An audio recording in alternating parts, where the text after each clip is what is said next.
بسم اللہ الرحمن الرحیم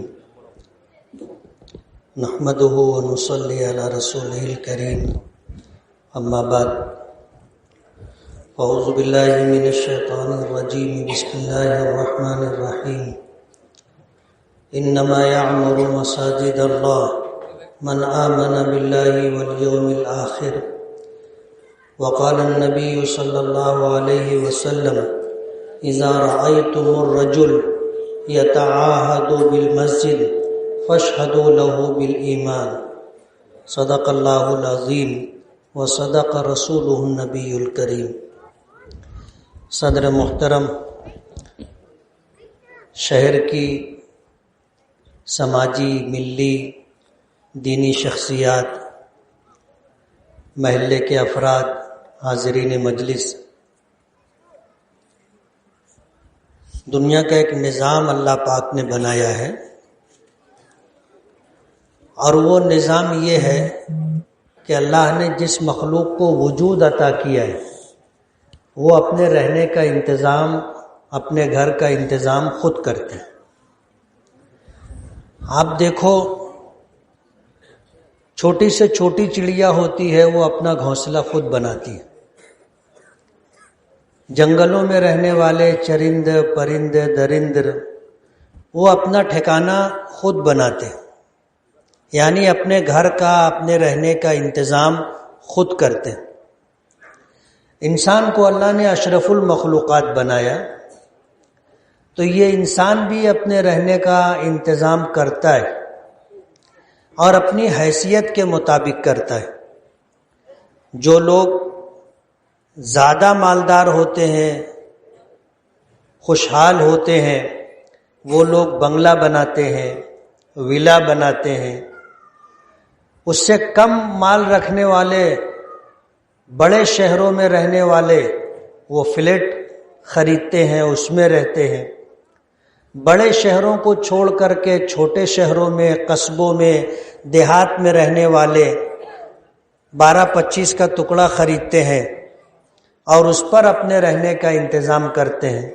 پھر جو جیسا مالی حیثیت رکھتا ہے، کوئی سلیب ڈالتا ہے، کوئی انگل فرشی کرتا ہے، کوئی پترا ڈالتا ہے، کوئی دیوار اٹھاتا ہے، کوئی دیوار نہیں اٹھاتے ہوئے جیسے یہ پترا ہے ایسے پترے کی دیوار بنا کر کے رہتا ہے۔ کہنا یہ ہے کہ ہر آدمی اپنے رہنے کا انتظام کرتا ہے، اپنا گھر خود بناتا ہے، جبکہ ہم محتاج ہیں۔ ہم محتاج ہیں، بے نیاز اللہ کی ذات ہے۔ ہم میں بڑے سے بڑا مالدار بھی ہو تو وہ محتاج ہے، بلکہ اگر کہا جائے کہ وہ غریب سے زیادہ محتاج ہے تو غلط نہیں ہوگا۔ آپ دیکھ لو، بہت بڑے ہوتے ہیں تو ان کو Z+ سیکورٹی لگتی ہے، Z+ سیکورٹی۔ حالانکہ Z آخری ہونا چاہیے، لیکن Z کے ساتھ پلس بھی رہتا ہے۔ ہم سے زیادہ وہ محتاج ہوتے ہیں، ہم سے زیادہ ڈر خوف کی زندگی وہ گزارتے ہیں۔ ان کو انکم ٹیکس ڈپارٹمنٹ کا خوف رہتا ہے، ED ڈپارٹمنٹ کا خوف رہتا ہے، غنڈوں کا، بھائی گیری کرنے والوں کا خوف ہوتا ہے۔ ان کے بچے آزادی کے ساتھ گھوم پھر بھی نہیں سکتے۔ بہت بڑے لوگ ہوتے ہیں تو ان کے بچے گمنامی کی زندگی گزارتے ہوئے دوسرے شہروں میں، دوسرے ملکوں میں جا کر تعلیم حاصل کرتے ہیں، یعنی وہاں کے لوگوں کو پتہ نہیں ہوتا کہ یہ اندرا گاندھی کا بیٹا ہے، یہ سونیا گاندھی کا بیٹا ہے، لوگوں کو پتہ نہیں ہوتا۔ گمنامی کی زندگی گزار کر کے تعلیم حاصل کرتے ہیں، اور یہ صرف خوف کی وجہ سے۔ تو ہم سب محتاج ہیں اور اپنا گھر ہم خود بناتے ہیں۔ اللہ تعالیٰ تو بے نیاز ہے، اور یہ پوری کائنات اس نے بنائی۔ اتنا بڑا آسمان بغیر ستون کے اس نے قائم کیا ہے۔ ہم کہیں جاتے ہیں، اگر 50 بائی 50 کا سلیب ہو تو اس کے لیے بھی بیچ میں جو ہے ٹیکا دینا پڑتا ہے، کالم دینا پڑتا ہے، تو جا کر کے وہ سلیب رکتا ہے، چھت رکتی۔ اللہ پاک نے اتنا بڑا آسمان بنایا جس کی وسعت کا اندازہ ہم نہیں کر سکتے، اور اللہ کی قدرت یہ ہے کہ اللہ نے اس کو بغیر ستون کا بنایا۔ آپ اگر تھوڑا سا سوچو، اگر اس آسمان کو، اے بیٹا تم لوگ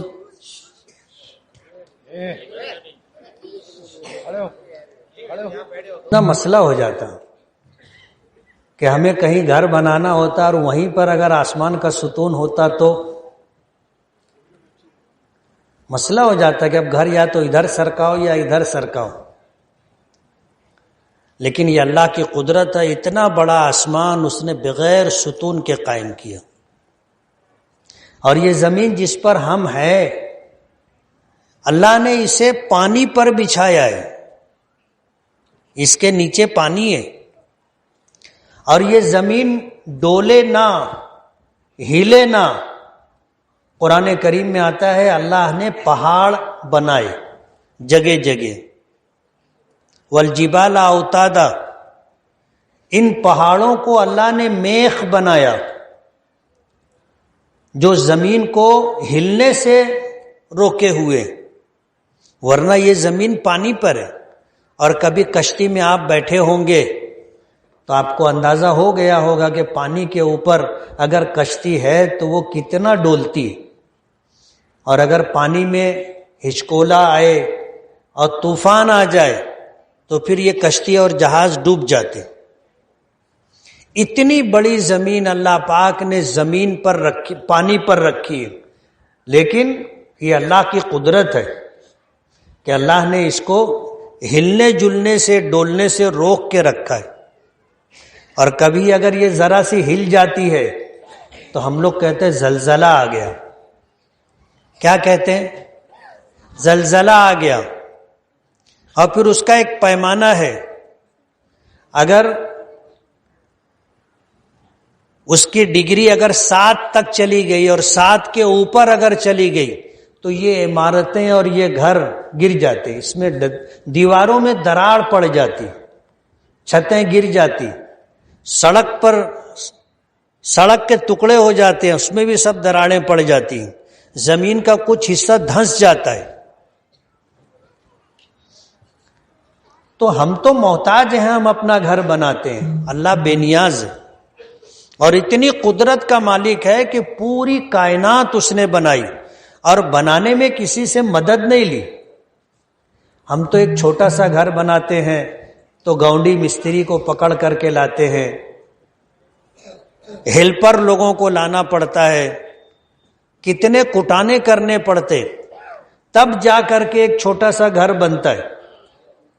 اتنی بڑی کائنات اللہ نے بنائی، اللہ نے کسی کی مدد نہیں لی، بغیر کسی کے مدد کے اللہ نے بنایا۔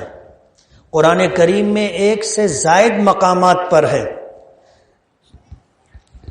اذا قضا امرا فانما یقول له کن فیکون، کہ جب اللہ تعالیٰ کسی کام کے کرنے کا ارادہ کرتے ہیں تو اللہ کا فیصلہ ہوتا ہے، اور اللہ پاک صرف فرما دیتے ہیں کن، ہو جا، فیکون، تو وہ چیز وجود میں آ جاتی۔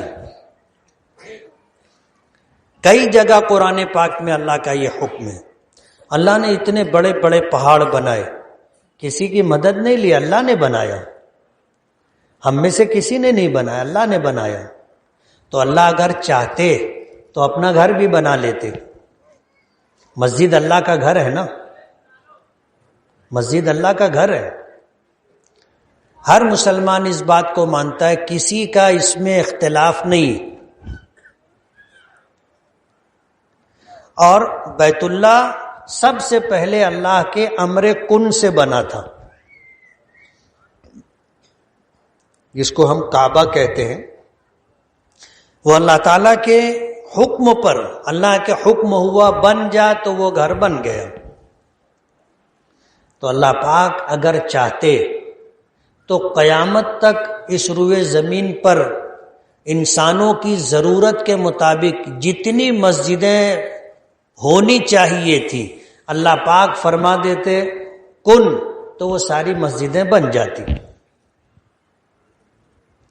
ظاہر بات ہے اللہ کسی کا محتاج نہیں ہے، اور قدرت اتنی ہے کہ صرف وہ اس کا حکم کافی ہے، چیزیں خود بخود بنتی ہیں، خود بخود بنتی ہیں، لیکن اللہ کا حکم ہوتا ہے تو بنتی ہے۔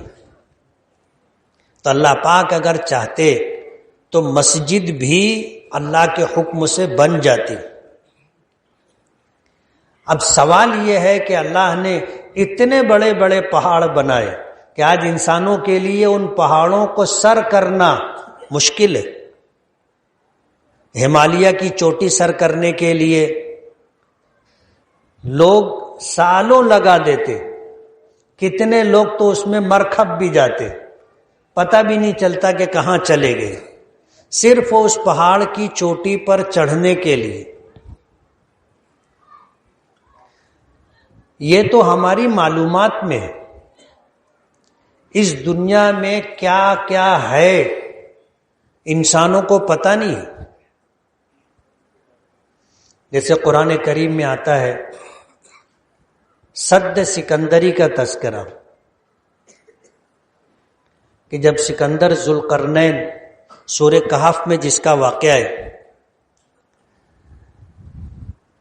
اس کے پاس کچھ لوگ آئے تھے اور انہوں نے کہا کہ ایک قوم ہے یاجوج ماجوج، وہ جب چاہتے ہیں آتے ہیں، لوٹ پاٹ کرتے ہیں، قتل و غارت گری کرتے ہیں، اور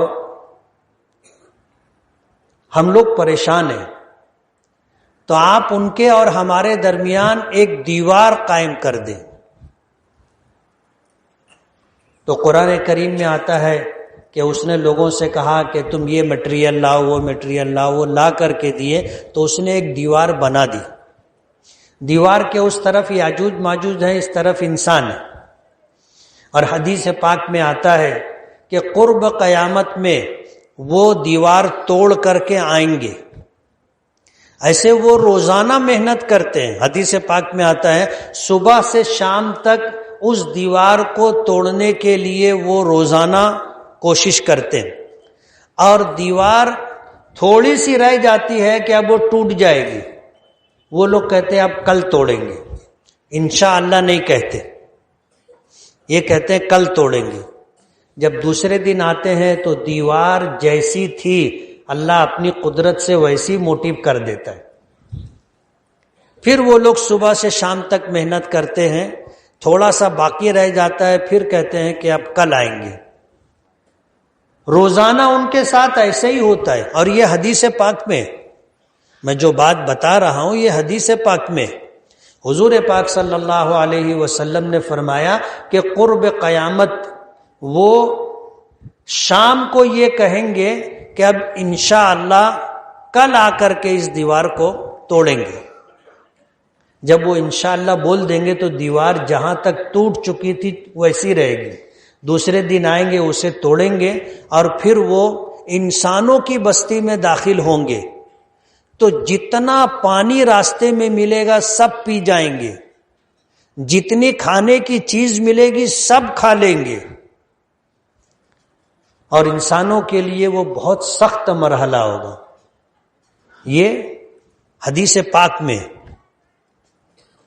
تو قرب قیامت میں یہ بھی ہوگا کہ یاجوج ماجوج آئیں گے اور ہم لوگوں کے لیے زندگی دشوار کر دیں گے۔ وہ دیوار کہاں ہے؟ آج تک سائنس اپنی تمام تر ترقیات کے باوجود اس دیوار کو ڈھونڈ نہیں سکی۔ آج سے 38 سال پہلے امریکہ نے ایک سیٹلائٹ آسمان پہ بھیجا تھا، اور وہ گرنے والا ہے۔ 2 روز سے یہی خبر چل رہی ہے کہ وہ سیٹلائٹ گرنے والا ہے، اگر بستی پر گرا تو اب سمجھ لو کیا حال ہوگا۔ 5820 ٹن وزنی سیٹلائٹ ہے وہ،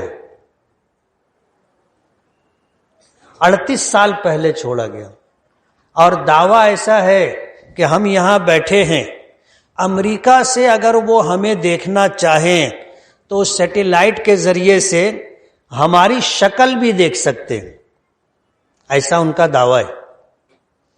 اب موتی تالاب کی یہ گلی ہے، باریک گلی ہے 10 فٹ کی، اتی کرمن کے بعد 5 فٹ بھی مشکل سے بچی، اس میں اگر سائیکل بھی کھڑی ہے تو وہ امریکہ میں بیٹھ کر کے دیکھ لیں گے کہ یہ سائیکل کھڑی ہے کس کلر کی ہے، ایسا ان کا دعویٰ ہے۔ لیکن اس دنیا میں سد سکندری ہے، قرآن کہتا ہے، حدیث پاک میں ہمارے آقا کا فرمان ہے، اور مسلمان ہونے کی حیثیت سے ہمارا ایمان ہے کہ یہ بات سچ ہے۔ مگر وہ دیوار کہاں ہے؟ امریکہ ہی نہیں، تمام ممالک کے سائنسداں تمام تر اسباب اور وسائل استعمال کر کے اس دیوار کو ڈھونڈ نہیں سکے کہ وہ کہاں ہے اور یاجوج ماجوج کہاں ہے۔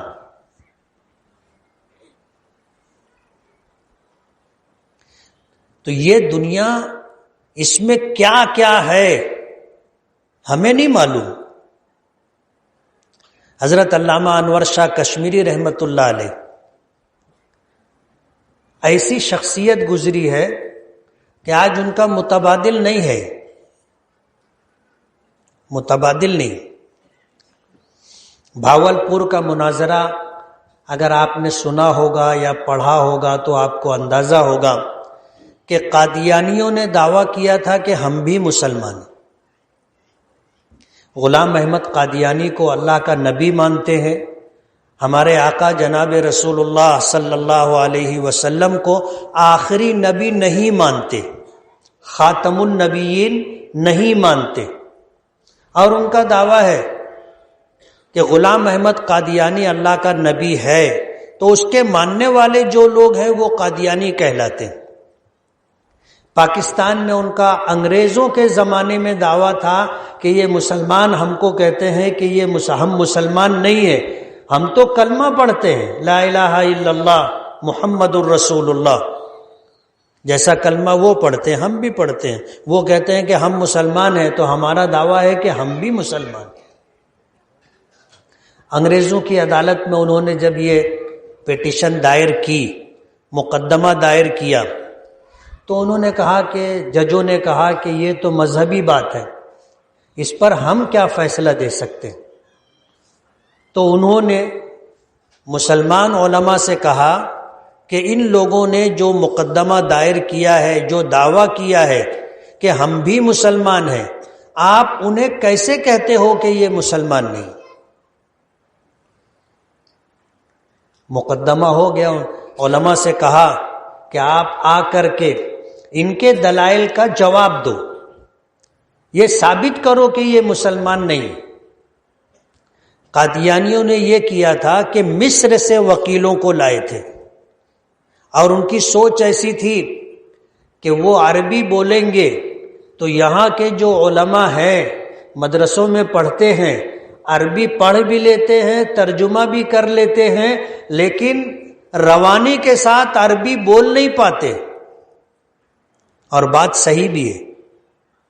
تو جب وہ وکلا مصر سے آئے ہوئے عربی میں بحث کریں گے تو یہاں کے علماء ان سے گفتگو میں مقابلہ نہیں کر سکیں گے۔ بھاولپور سے کچھ لوگ دیوبند آئے، علامہ انور شاہ کشمیری رحمت اللہ علیہ بہت بیمار تھے اور صاحب فراش تھے، یعنی بستر لگ گئے تھے۔ آنے کے بعد جب یہ بات آئی تو علامہ انور شاہ کشمیری رحمت اللہ علیہ نے کہا کہ یہ کیسے ہو سکتا ہے کہ اللہ کے رسول کی ختم نبوت پر مقدمہ دائر کیا جائے اور میں بستر پر لیٹا رہوں، ان کے دجل فریب، ان کے دلائل کا جواب دینے کے لیے نہ جاؤں؟ کل قیامت کے دن اپنے نبی کو میں کیا منہ بتاؤں گا؟ اللہ سے دعا کی کہ اللہ مجھے صحت دے، ہمت دے، تندرستی دے، میں سفر کر کے جانا چاہتا ہوں. اللہ کی شان ہے. اسی وقت افاقہ ہو گیا اور پھر سفر کی تیاری کی. ہندوستان بھر میں ان کے جتنے شاگرد تھے سب کو انہوں نے پیغام بھیجا کہ جس کے پاس یہ کتابیں ہیں وہ سب لے کر کے آؤ. انگریز کی عدالت میں ان کے وکیلوں نے جب بات رکھی کہ خاتم النبیین سے متعلق جتنی روایتیں ہیں وہ ضعیف ہیں، انگریز جج نے پوچھا کہ بھائی بولو کیا بولنا ہے. تو علامہ انور شاہ کشمیری رحمۃ اللہ علیہ نے کہا کہ یہ جھوٹ بول رہے ہیں، آپ اگر اجازت دو تو میں کچھ تقریر کرنا چاہتا ہوں. انگریز تو اسی لیے بیٹھے تھے کہ ہاں بولو. انہوں نے تقریر شروع کی اور 1038 کتابوں کا حوالہ دیا. علامہ انور شاہ کشمیری رحمۃ اللہ علیہ کے متعلق آتا ہے کہ جو تحریر ایک مرتبہ پڑھ لیتے تھے پھر زندگی بھر بھولتے نہیں تھے. ہمارے یہاں مدرسوں میں ایک کتاب پڑھائی جاتی ہے نور الایضاح. یہ کتاب ہاتھ سے لکھی ہوئی مصر کے کتب خانے میں تھی. جب حضرت حج کے لیے جانے لگے تو مصر ہوتے ہوئے حج کے لیے گئے، تو وہاں جب کتب خانے میں گئے اور فقہ کی، حنفی فقہ کی یہ کتاب دیکھی تو بہت پسند آئی. انہوں نے اسی کتب خانے میں اس پوری کتاب کو پڑھ لیا. پڑھنے کے بعد حج کے لیے چلے گئے، اور اس زمانے میں حج مہینوں میں ہوتا تھا نا، مہینوں میں ہوتا تھا. تو سفر میں 6 مہینے لگے. واپس آئے، وہ کتاب جو مصر کے کتب خانے میں انہوں نے پڑھی تھی یہاں وہ کتاب لکھوائی، چھپوائی اور 2 نسخے مصر کے اس کتب خانے میں بھیجے. تو وہاں کے جو منتظمین تھے انہوں نے کہا کہ یار کتاب چرا کے لے کے گئے. انہوں نے جا کر پہلے دیکھا کہ ہماری کتاب ہے کہ نہیں ہے، دیکھا تو ان کی کتاب تھی. اللہ نے ایسا حافظہ دیا تھا. 1038 کتابوں کا حوالہ دیا. جج نے کہا کہ بس اب حوالہ مت دو، بس حوالہ دیتے کتاب کھول کے لا کے رکھتے، حوالہ دیتے شاگرد کتاب کھول کر کے لا کے رکھتے. اللہ نے ایسا حافظہ دیا تھا. علامہ انور شاہ کشمیری رحمۃ اللہ علیہ. باولپور کا مقدمہ بہت مشہور مقدمہ ہے، اور آپ یہ سمجھ لیجئے کہ قادیانیوں کے درمیان اور علماء دیوبند کے درمیان بہت مشہور مناظرہ ہے جس کی باقاعدہ کتابی شکل دی گئی ہے اور اسے شائع کیا گیا ہے. اب ظاہر بات ہے کہ یہ ہماری معلومات ہے، میں بتا رہا ہوں، لیکن اس کے بعد بھی دنیا میں کیا کیا ہے ہم کو نہیں معلوم. علامہ انور شاہ کشمیری رحمۃ اللہ علیہ بخاری شریف پڑھایا کرتے تھے، دارالعلوم دیوبند کے شیخ الحدیث تھے. تو ان کے پاس پڑھنے کے لیے علماء کرام جایا کرتے تھے. تو وہ علماء کو کہا کرتے تھے کہ یا ایھا الجاہلون، اے جاہل لوگو. حالانکہ پڑھنے والے عالم ہوتے تھے، لیکن کسی کی ہمت نہیں تھی کہ کہتے کہ نہیں ہم جاہل نہیں ہیں، عالم ہیں.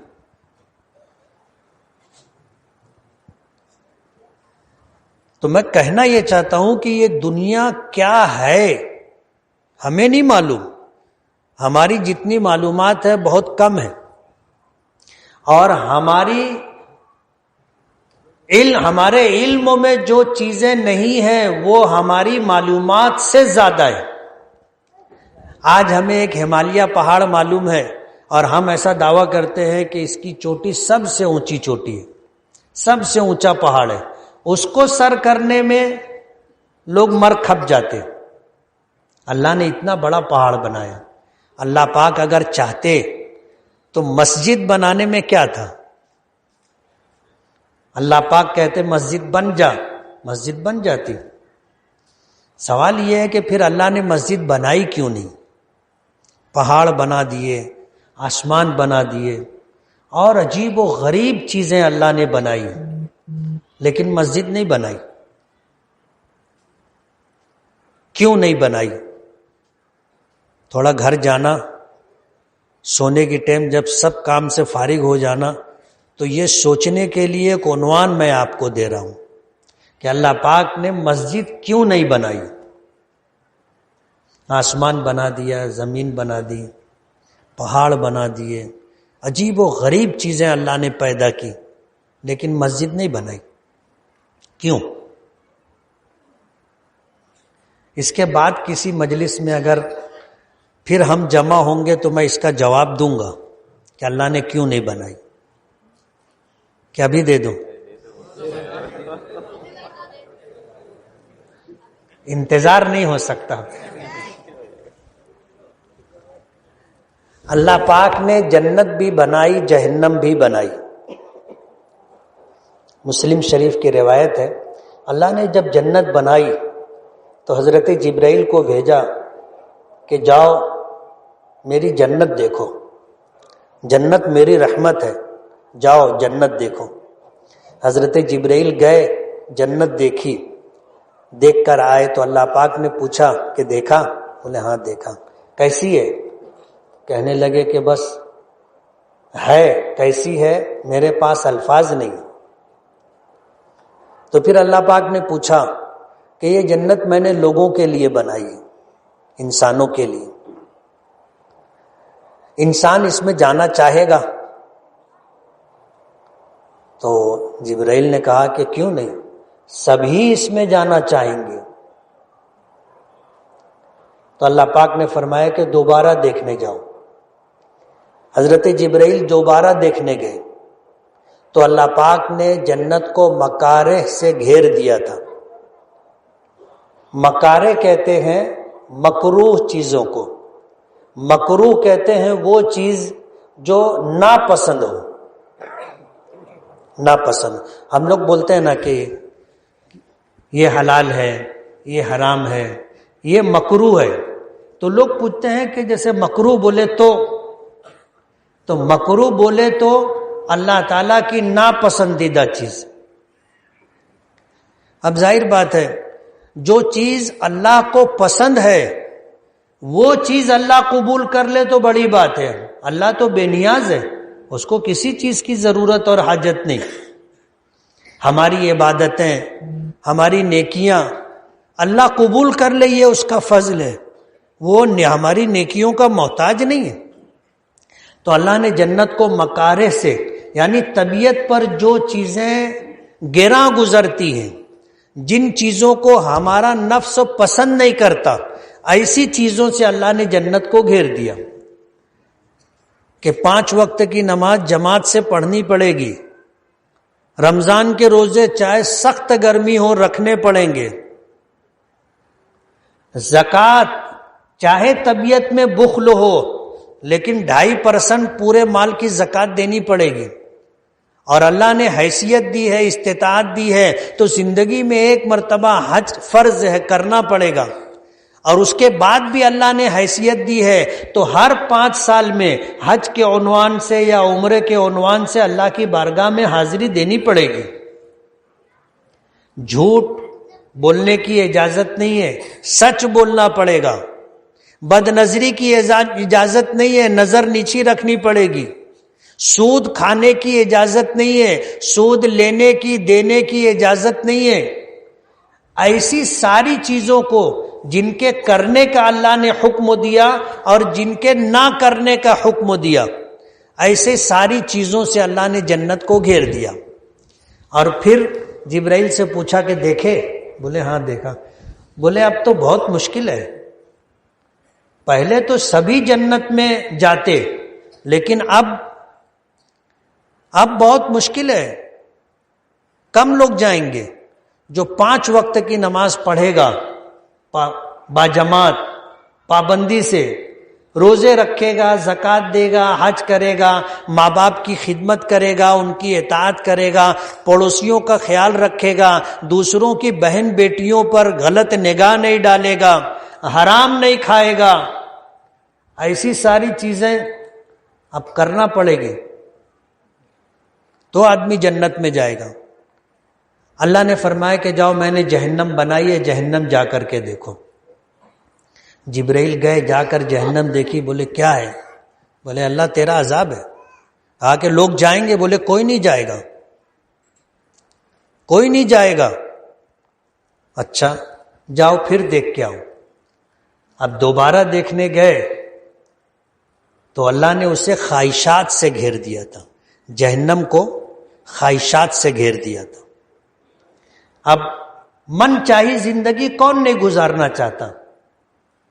صبح سویرے، ہمارے ہاں تو ابھی سردی نہیں ہے، معمولی سردی ہے، یو پی میں مائنس ہے، ابھی ہمارے یہاں 22-23 سیلسیس ڈگری جو ہے، یو پی میں نیچے گرتے گرتے گرتے گرتے زیرو پر آ گئی، اب زیرو سے بھی نیچے چلے گی۔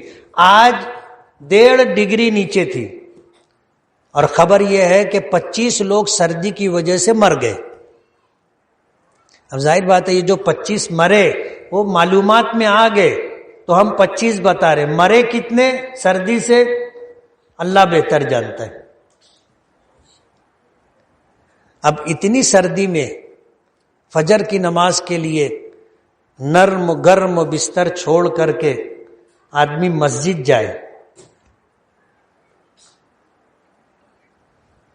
طبیعت کو پسند نہیں ہے، خواہش اور چاہت یہ ہے کہ بس سوتے رہو۔ جہنم کو اللہ نے خواہشات سے گھیر دیا۔ جبرائیل دیکھے کہ اب نماز نہیں پڑھنا دل نہیں چاہتا، روزے نہیں رکھنا ہمت نہیں ہوتی، زکوٰۃ میں 2.5% نہیں دینا، دیں گے تو مال کم ہو جائے گا، حج کرنے کیا جائیں گے، وہاں سے آنے کے بعد داڑھی رکھنی پڑے گی، صحیح بولنا پڑے گا، اچھے کام کرنے پڑیں گے، دل نہیں چاہتا۔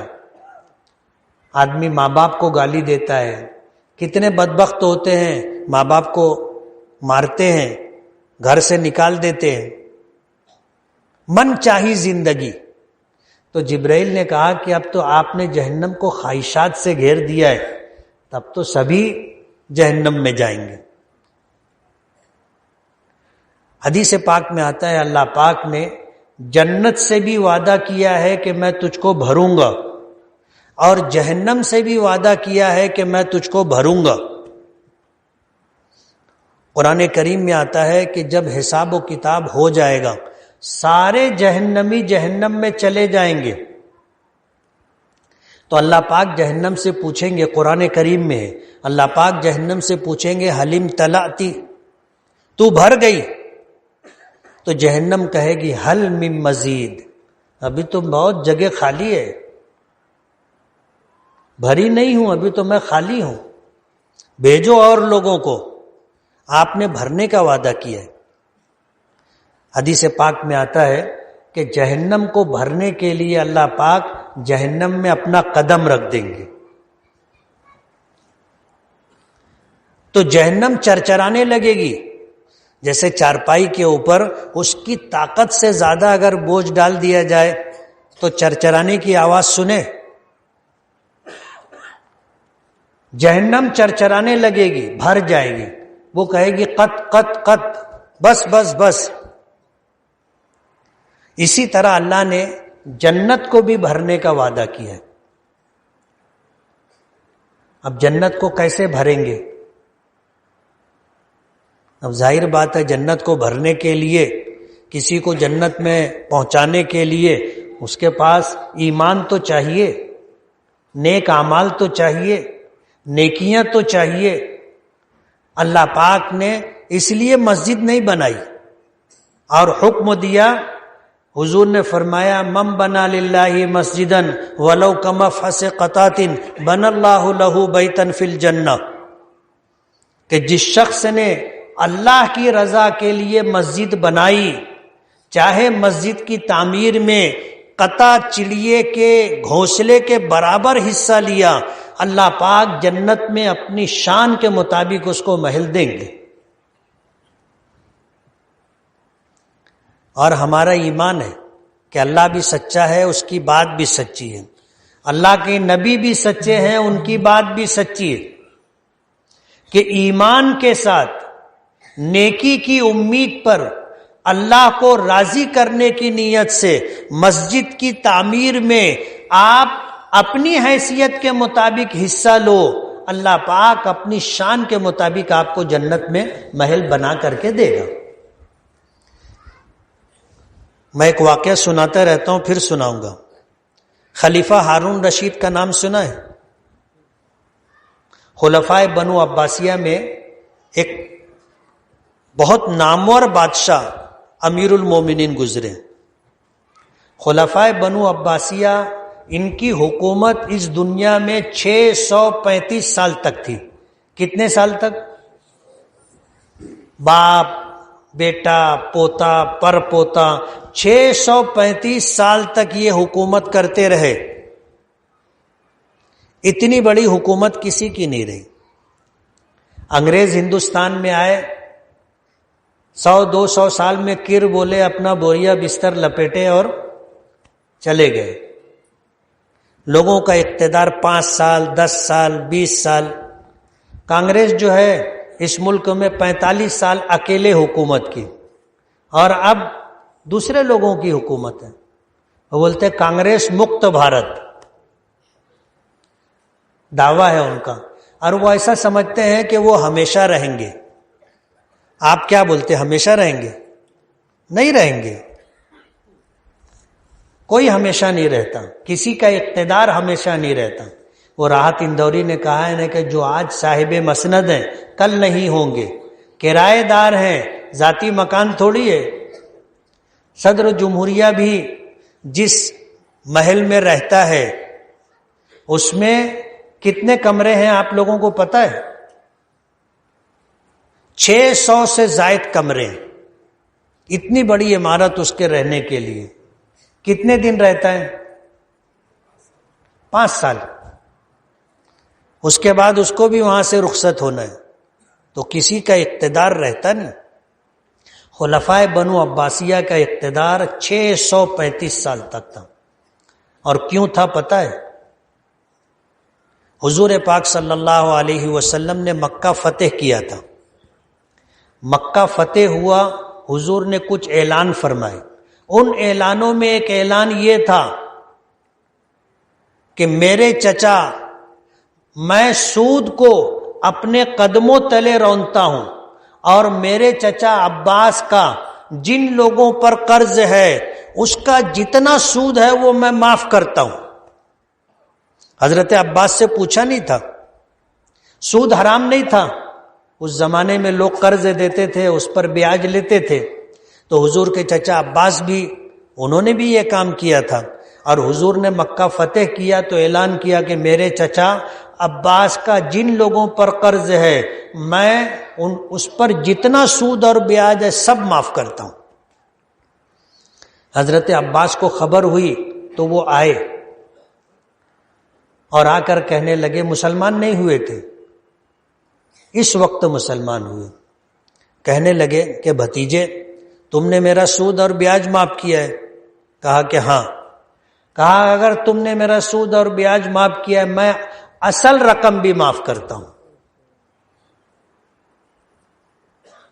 حضور نے دعا دی، حضور کی دعا کی برکت تھی، اور حضور کے فیصلے پر سر تسلیم خم کر کے ایک قدم آگے بڑھ کر کے کہا تھا کہ آپ نے سود معاف کیا ہے، میں اصل رقم بھی معاف کرتا ہوں۔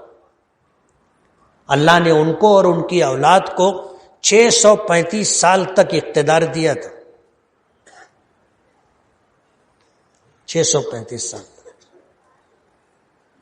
اتنا لمبا زمانہ کسی کا اقتدار نہیں رہا۔ ہارون رشید اس میں ایک نامور خلیفہ گزرے۔ ایک دن اپنی بیوی سے کہنے لگے کہ چلو ٹہل کر کے آتے ہیں، چہل قدمی کر کے. ٹہلنے کے لیے دریائے دجلہ کے کنارے گئے، ریت پر چلتے ہوئے جا رہے تھے. اس زمانے میں ایک مجذوب تھے بہلول دانا. بہلول دانا تو وہ جیسے کہیں مسلمان محلے میں گلی میں ریتی کا ٹریکٹر خالی ہو تو سب بچے ادھر ادھر سے آ کر کے ریت پہ چڑھ جاتے ہیں اور جھوپڑی بنانے لگتے، سرنگ بنانے لگ جاتے ہیں. 1/4 ریتی گٹر میں چلی جاتی ہے. ہندو محلے میں اگر ٹریکٹر خالی ہو تو جیسے ایسے پہاڑ کی شکل رہتی ہے ویسی رہتی ہے، ایک بچہ بھی اس ریت کے اوپر نہیں چڑھتا. تو بچے جو گھروندہ بناتے ہیں، رستہ بناتے ہیں، پل بناتے ہیں، عجیب و غریب چیز بناتے ہیں بچے. ایسے وہ بہلول دانا ریت سے کچھ بنا رہے تھے. خلیفہ ہارون رشید کی بیوی زبیدہ نام تھا. اس کے دل میں یہ بات آئی کہ یہ غریب آدمی ہے، مجذوب صفت، کسی سے سوال نہیں کرتا، اس کی کچھ مدد کرنی چاہیے. جب اس کے قریب پہنچے تو ہارون رشید نے سلام کیا تو بہلول دانا نے جواب دیا. تو ملکہ زبیدہ نے پوچھا کہ بہلول کیا بنا رہے ہو؟ تو اس نے کہا کہ میں جنت میں محل تعمیر کر رہا ہوں. کیا جواب دیا؟ جنت میں محل تعمیر کر رہا ہوں. تو ملکہ زبیدہ نے پوچھا کہ بیچو گے؟ تو اس نے کہا کہ ہاں بیچوں گا. تو بولے ایک محل کتنے کا ہے؟ بولے 100 درہم کا. تو ملکہ زبیدہ نے 100 درہم نکالے اور دے دیے اور کہا کہ یہ ایک محل میرا. بولے ہاں تیرا. آگے بڑھ گئے تو خلیفہ ہارون رشید نے کہا کہ لوگ صحیح کہتے ہیں. تو بولے کیا کہتے ہیں؟ بولے عورت ایڑی ہوتی ہے، بے وقوف ہوتی ہے. تم نے پوچھا کیا بنا رہے ہو؟ اس نے کہا کہ میں جنت میں محل بنا رہا ہوں. تو تم نے ایک محل خرید لیا. تو ملکہ زبیدہ نے جواب دیا کہ میرے سرتاج، میں بھی دیکھ رہی تھی کہ وہ ریت سے گھروندے بنا رہا ہے، لیکن میں اس کی مدد کرنا چاہتی تھی اور وہ کسی سے سوال نہیں کرتا. تو اس کی مدد کرنے کے لیے میں نے ایک عنوان بنایا کہ بیچو گے؟ تو اس نے کہا کہ ہاں بیچوں گا. تو ظاہر بات ہے جب آدمی کچھ بیچتا ہے تو اس کی قیمت لیتا ہے. تو اس نے کہا کہ 100 درہم. تو میں نے اس کو 100 درہم دے دیے. بات آئی گئی ہو گئی، گئے واپس آئے. رات تو ہوتی نا، کوئی چاہے نہ چاہے رات ہوتی.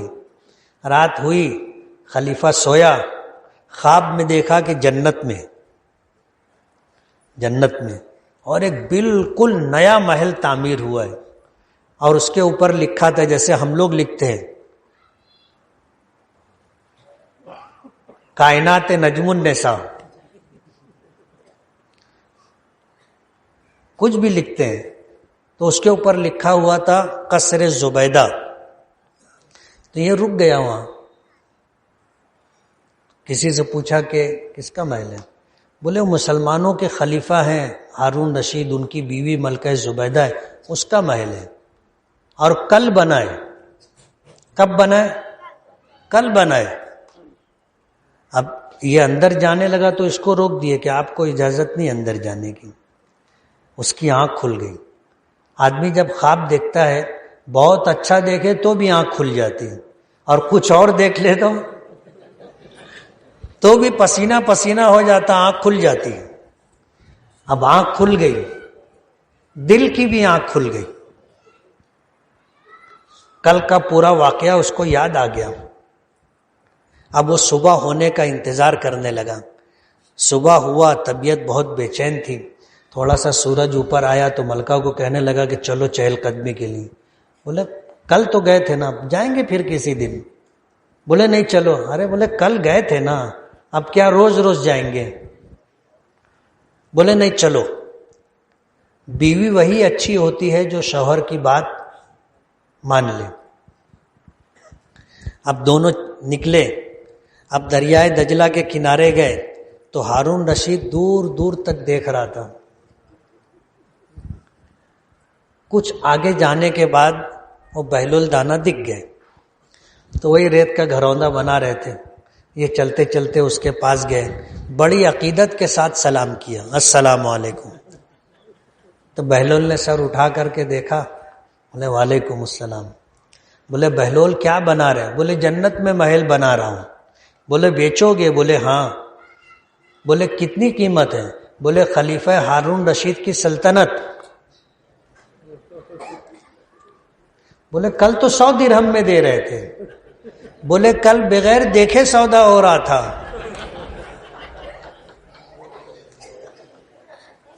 کل بغیر دیکھے سودا ہو رہا تھا، آج کا سودا تو دیکھ کر کے ہو رہا ہے نا.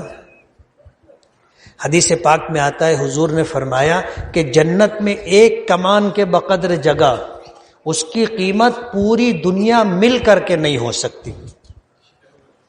اب ظاہر بات ہے ہارون رشید جو دے سکتا تھا، بہلول دانا نے وہی قیمت بتائی کہ جنت میں ایک محل کی قیمت ہارون رشید کی سلطنت. مسجد کی تعمیر پر اللہ پاک کی طرف سے جنت میں محل کا وعدہ ہے. بخاری شریف کی روایت ہے، حضرت عثمان غنی رضی اللہ تعالی عنہ کی سے منقول ہے کہ من بنا للہ مسجدن بن اللہ لہ بیتن فی الجنہ، کہ جو شخص اللہ کو راضی کرنے کی نیت سے مسجد کی تعمیر میں حصہ لے گا، اللہ پاک اس کو جنت میں محل عطا کریں گے. ابھی ہم نے دیکھا نہیں ہے، کسی نے دیکھا ہے جنت میں محل؟ نہیں. آج بغیر دیکھے سودا ہے. تو قیمت کیا ہے؟ بہت معمولی قیمت. ابھی میں نے انجینئر صاحب سے، عبدالحسیب سے پوچھا کہ اس کا اسٹیمیٹ کیا ہے، تو انہوں نے پوری تیاری نہیں کی، بتایا کہ پہلے سلیب تک جو ہے 50 لاکھ روپئے کا خرچہ ہے.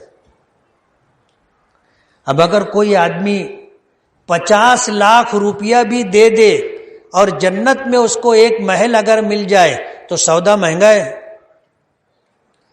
بولو نا، زور سے بولو. نہیں، سستا سودا ہے. جنت میں ایک کمان کے بقدر جگہ پوری دنیا مل کر کے اس کی قیمت نہیں بن سکتی. لیکن مسجد کی تعمیر میں آپ حصہ لو، اللہ اس کے رسول کا وعدہ ہے کہ آپ کو جنت میں محل ملے گا.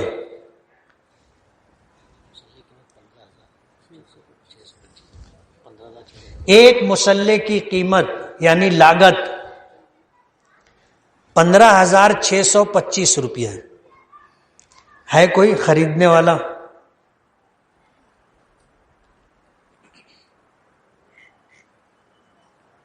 ایک مسلح کی لاگت 15,625 روپیہ.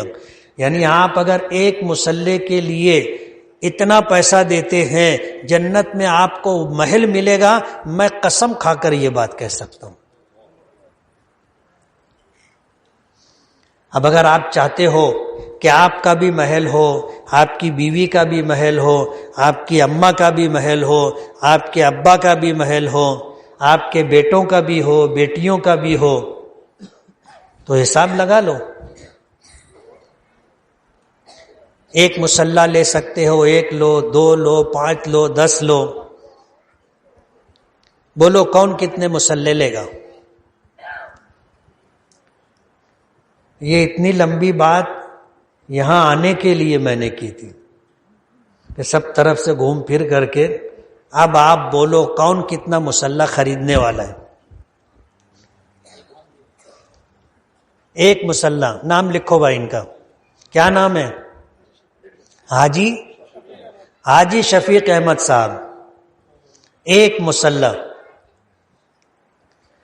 بولو جلدی جلدی. اتنا سوچو گے تو پھر لگتا ہے ایمان تھوڑا ڈھلمل ہے، کمزور ایمان ہے.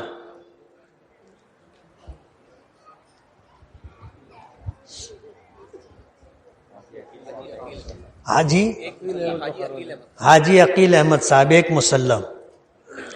بولو حاجی نہال احمد صاحب.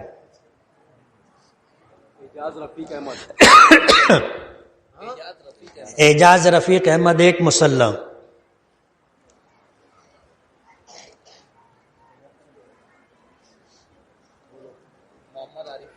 محمد عارف 1 مصلی. ایک سے آگے نہیں بڑھ رہے یار. 2 5 10. سوچو مت، سستا سودا ہے. اور آج آپ سے پورا پیسہ نہیں مانگ رہے، آپ قسط واری دو، تھوڑا تھوڑا کر کے دو. مسجد بننے میں ٹائم لگے گا، ایک رات کی مسجد نہیں بنے گی. بولو جلدی جلدی بولو.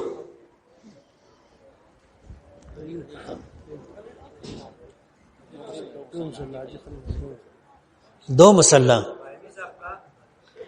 حاجی خلیل ناولٹی صاحب کا 5 مصلی لکھو.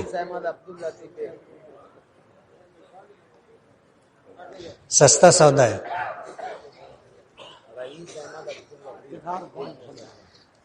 افتخار احمد 5 مصلی. اللہ جزائے خیر دے، اللہ جان مال میں برکت دے. حاجی خلیل ناولٹی. افتخار حاجی نہال احمد.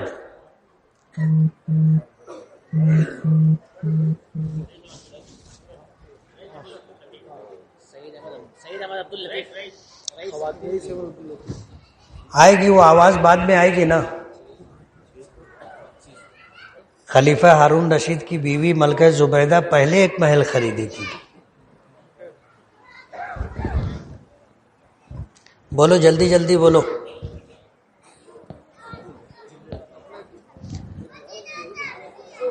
ایک مصلی. محمد سعید محمد یونس.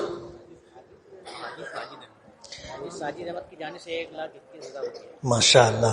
حاجی ساجد احمد کون ہے بھائی؟ ہاتھ اٹھاؤ. 1,21,000 روپیہ.